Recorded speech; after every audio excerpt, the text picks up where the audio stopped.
بسم اللہ الرحمن الرحیم، السلام علیکم ورحمۃ اللہ وبرکاتہ۔ مائی ڈیئر برادرز اینڈ سسٹرز، آج کا جو ٹاپک ہے وہ ہے ریگارڈنگ توکل ان اللہ سبحانہ و تعالیٰ۔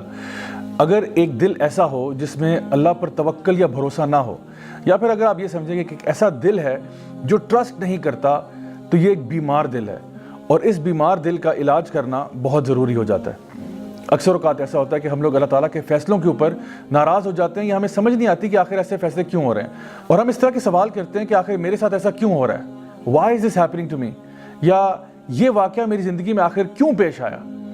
اللہ سبحانہ تعالیٰ اپنے نیک بندوں کے بارے میں ارشاد فرماتے ہیں کہ الا ان اولیاء اللہ لا خوف علیہم ولا هم یحزنون، کہ یقیناً جو اللہ کے ولی ہوتے ہیں، جو اللہ کے دوست ہوتے ہیں، نہ تو ان کو خوف ہوتا ہے اور نہ ان کو غم ہوتا ہے، یعنی نہ تو وہ فیوچر کے بارے میں خوفزدہ ہوتے ہیں، کیونکہ ظاہری بات ہے جب انسان فیوچر کے بارے میں سوچتا ہے تو اس کو خوف پیدا ہو سکتا ہے کہ مجھے فلاں چیز، میرا بزنس کامیاب نہیں ہوگا، یا مجھے بیماری لگ جائے گی، یا فلاں چیز مجھے کاٹ جائے گی۔ مطلب یہ اس قسم کے خوف جو فیوچر کے ہوتے ہیں وہ انسان کی زندگی میں آ جاتے ہیں۔ اور پھر ایسا بھی ممکن ہے کہ ایک انسان جو ہے اپنے پاسٹ کے بارے میں غم کرنا شروع کر دے کہ ہائے کاش اگر میں نے یوں کر لیا ہوتا، کاش میں نے ایسا کر لیا ہوتا۔ تو اللہ سبحانہ تعالیٰ فرماتے ہیں کہ جو میرے ولی ہیں وہ نہ تو فیوچر کے بارے میں ڈرتے ہیں اور نہ ہی پاسٹ کے بارے میں غم کرتے ہیں، کیونکہ وہ پورا کا پورا ٹرسٹ جو ہے وہ اللہ سبحانہ تعالیٰ کی ذات پر کرتے ہیں کہ جو ہوگا انشاءاللہ اللہ تعالیٰ کی مرضی کے مطابق ہوگا، اور میں اللہ کی مرضی سے راضی ہوں۔ اللہ سبحانہ تعالیٰ سورہ توبہ میں ارشاد فرماتے ہیں کہ قُل لَن يُصِيبَنَا إِلَّا مَا كَتَبَ اللَّهُ لَنَا هُوَ مَوْلَانَا، کہ یقیناً کچھ بھی تمہاری زندگی میں نہیں ہوگا سوائے کہ وہ پہلے سے لکھ دیا گیا ہے، اور اللہ تمہارا مولا ہے، اور مومنین جو ہیں وہ پھر اللہ پر ہی توکل کرتے ہیں۔ تو یہ کتنی پاورفل آیت ہے قرآن مجید میں کہ جہاں پہ ہمیں یہ بتایا جا رہا ہے کہ جو کچھ ہوگا وہ اللہ کی مرضی کے مطابق ہوگا، اور یقیناً اللہ کی مرضی ہماری مرضی سے بہت بہتر ہے۔ اللہ سبحانہ تعالیٰ فرماتے ہیں سورہ توبہ کی آخری آیت میں فَإِن تَوَلَّوْا فَقُلْ حَسْبِيَ اللَّهُ لَا إِلَهَ إِلَّا هُوَ عَلَيْهِ تَوَكَّلْتُ وَهُوَ رَبُّ الْعَرْشِ الْعَظِيمِ، کہ اگر وہ آپ سے منہ پھیر لیں تو پھر حسبی اللہ، اللہ میرے لیے کافی ہے، لا الہ الا ہو، میں اللہ کے سوا کسی کی عبادت نہیں کرتا، علیہ توکلت، اور اگر توکل کرتا ہوں، اگر بھروسہ کرتا ہوں تو اللہ پر ہی کرتا ہوں۔ کیوں کرتا ہوں؟ وَهُوَ رَبُّ الْعَرْشِ الْعَظِيمِ، کیونکہ عرش عظیم کا مالک جو اللہ ہے۔ تو جب ساری کائنات اللہ تعالیٰ کے قبضہ قدرت میں ہے، جب ہم کہتے ہیں کہ ان اللہ علی کل شیء قدیر، ہر چیز پر اللہ تعالیٰ قادر ہے، تو پھر اللہ پر ہی بھروسہ کرنا بنتا ہے۔ انسان جب یہ سوچتا ہے کہ میرا رب جو ہے وہ ہر چیز پر قادر ہے، پھر انسان اللہ کو یہ نہیں بتاتا کہ میرے پرابلمز کتنے بڑے ہیں، انسان اپنے پرابلمز کو بتاتا ہے کہ میرا رب کتنا بڑا ہے۔ اللہ سبحانہ تعالیٰ فرماتے ہیں سورہ فرقان میں وَتَوَكَّلْ عَلَى الْحَيِّ الَّذِي لَا يَمُوتُ، کہ توکل اس ذات پر ہم کرتے ہیں جس کو موت نہیں آتی۔ سبحان اللہ، یعنی اگر آپ نے کسی پر بھروسہ کرنا ہے، اگر آپ نے کسی پر ٹرسٹ کرنا ہے، تو کیوں نہ اس پر ٹرسٹ کیا جائے، اس پر بھروسہ کیا جائے جو ہمیشہ رہنے والا ہے، الحی ہے، القیوم ہے، لا یموت، اور اس کو موت نہیں آتی۔ اسی طرح سے سورہ طلاق سورہ نمبر 65 آیت نمبر 2 اور 3 میں اگر آپ دیکھیں تو اللہ سبحانہ تعالیٰ فرماتے ہیں کہ وَمَن يَتَّقِ اللَّهَ يَجْعَل لَّهُ مَخْرَجًا وَيَرْزُقْهُ مِنْ حَيْثُ لَا يَحْتَسِبُ وَمَن يَتَوَكَّلْ عَلَى اللَّهِ فَهُوَ حَسْبُهُ، کہ جو شخص بھی اللہ کا تقوی اختیار کرے گا اللہ تعالیٰ اس کو ہر مصیبت سے باہر نکالے گا، اور پھر اس کو رزق دے گا وہاں سے جہاں سے اس نے سوچا بھی نہیں ہوگا۔ اور جو لوگ اللہ تعالیٰ پر توکل کر لیتے ہیں اللہ ان کے لیے کافی ہو جاتا ہے۔ مائی ڈیئر برادرز اینڈ سسٹرز، تھوڑی دیر کے لیے ذرا سوچئے کہ اگر ہم اللہ پر بھروسہ کریں تو اللہ تعالیٰ کہتا ہے میں تمہارے لیے کافی ہو جاتا ہوں۔ تو اگر اللہ ہمارے لیے کافی ہو جائے تو اس کے بعد زندگی میں کوئی ٹینشن رہتی ہے، کوئی پریشانی رہتی ہے؟ سو اس لیے دل کے اطمینان کے لیے، دل کے سکون کے لیے اللہ تعالیٰ پر بھروسہ کرنا سیکھیں۔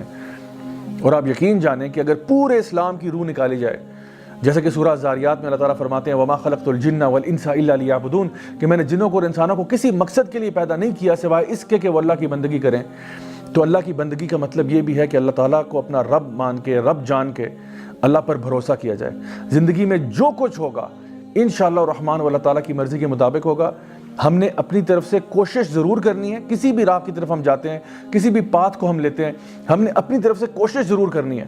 جیسا کہ نبی کریم صلی اللہ علیہ وسلم کی حدیث میں ترمذی شریف میں آتا ہے کہ ایک شخص، ایک صحابی تھے جو کہ اپنا اونٹ انہوں نے ایسے آزاد چھوڑا ہوا تھا، تو نبی کریم صلی اللہ علیہ وسلم نے ان سے پوچھا کہ بھئی تمہارا اونٹ ایسے آزاد پھر رہا ہے، آخر کیا وجہ ہے اس کی؟ تو انہوں نے کہا کہ میں اللہ پر توکل کر رہا ہوں۔ تو آپ صلی اللہ علیہ وسلم نے فرمایا کہ نہیں، توکل یہ نہیں ہے، توکل یہ ہے کہ پہلے اپنے اونٹ کو باندھ لو، اس کے بعد اللہ تعالیٰ پر بھروسہ کرنا۔